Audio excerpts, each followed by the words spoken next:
देवई गंगा जल के धारा। बाबा त्रिपुरारी से मंगवाई माझी जी के घारा। अरे बाबा त्रिपुरारी से मंगवाई माझी जी के घारा।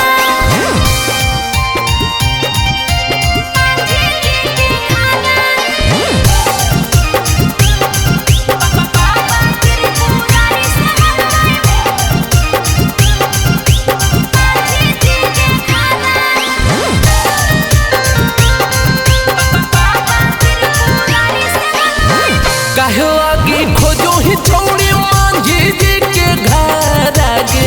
लगे बड़ी बेस हमारा माझी परिवार रे। अच्छा कही बात है।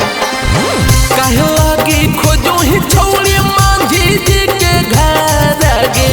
लगे बड़ी बेस हमारा माझी परिवार रे। छोड़ी की करतई कोई री कुसादा।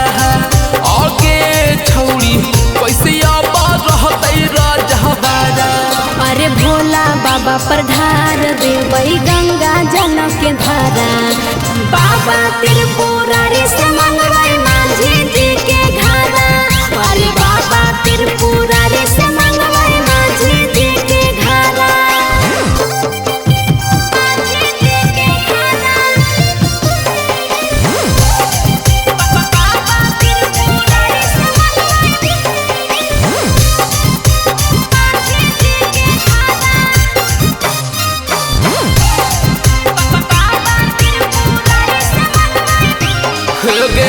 कहलागी करो ही बाबा से माझी ये डिमांड गे।